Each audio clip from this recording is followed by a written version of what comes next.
And Ramaphosa Deputy President Mashatile, ladies and gentlemen, fellow South Africans.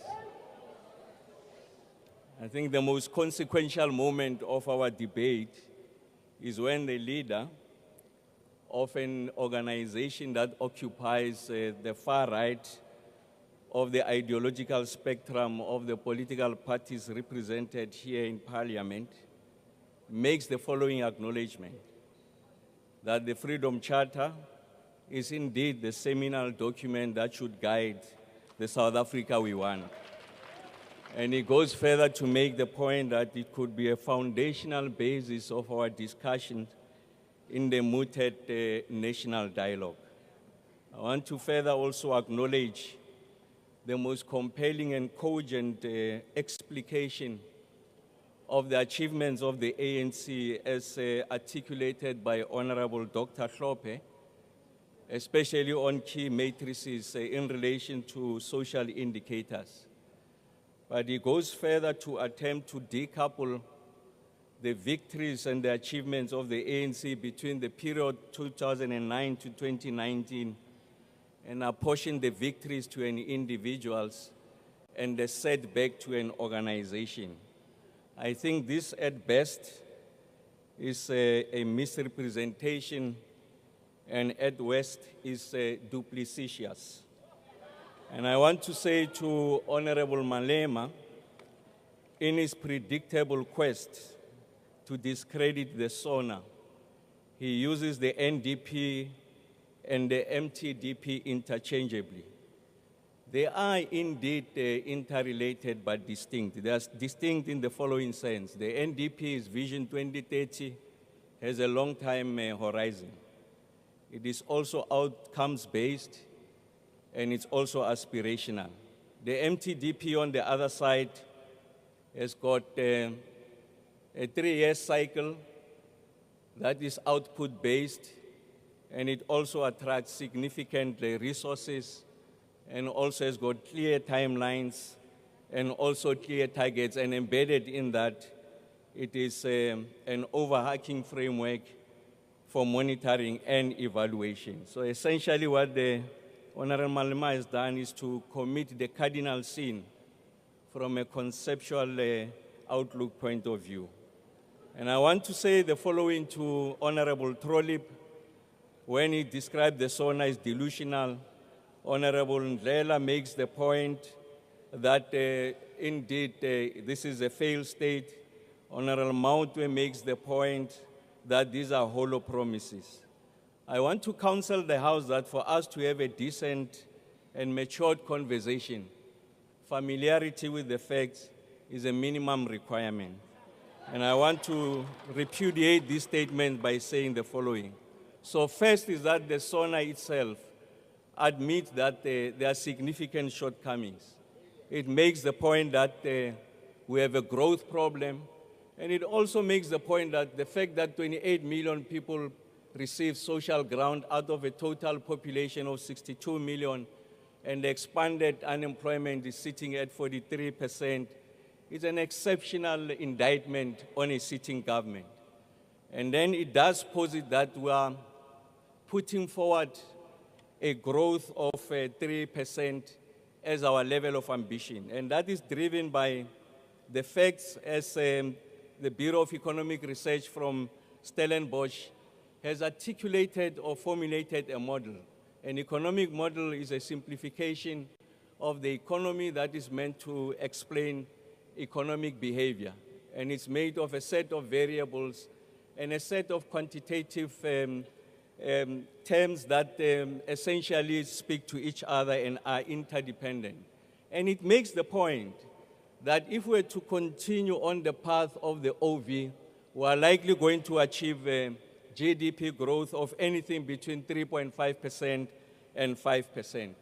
But it will be a height of folly for President Ramaphosa to stand before the country and promise a 5% economic growth by the end of the term. Why is that the case? Because the reality is the following. Between the years 2005 and 2011, average GDP was 3.4%.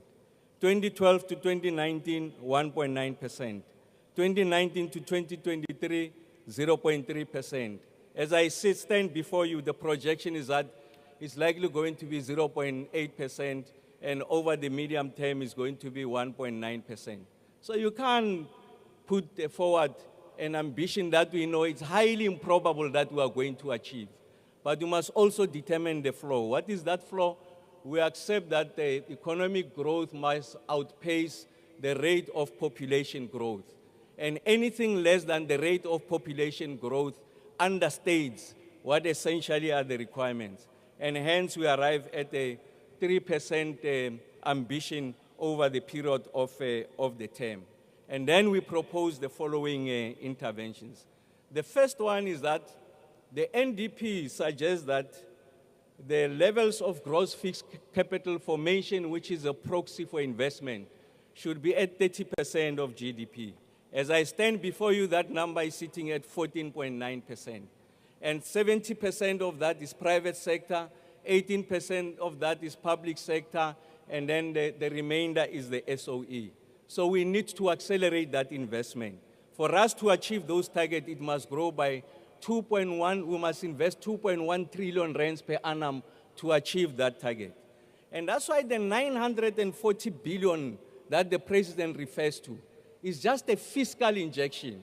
You need to design bespoke financing instrument that will tap into the liquidity of the private sector and ensure that you provide the sufficient guardrails to protect the investments of the private sector. And hence we talk about innovative financing instrument to drive this agenda. And we are going to classify infrastructure as an asset class so that we are able to crowd in private sector investment.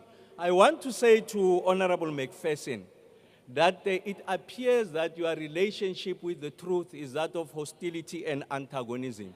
So the agenda of the Infrastructure South Africa, the investment book was generated during the 6th administration. I think the decent thing that you can say is that you want to accelerate the pace of implementation. And then the third area of intervention is around water. So we accept that there are commercial elements in water investments and then there are social elements. You just need to look at the interventions we made working with the private sector, the Lebalelo Water Users Association, the Valga Magara, a combination of private sector and public sector investment, and we're able to roll out this investment. On the electricity front, we make the point that the state sovereign balance sheet is weak, the ESCOM balance sheet has been eroded. We need to design instruments that helps us to ensure that there's accelerated private sector investment. We need to modernize and grow the transmission by over 14,000 kilometers in the next 10 years. We need about 450 billion rands. We have designed an instrument, President. We'll be introducing that instrument to the country in the next 5 weeks, and we're going to use that instrument as a template. We'll take it to Transnet, we'll take it to all SOEs so that we are able to drive this infrastructure going forward. On the freight logistics side, we've got a baseline of 149 million tons per annum.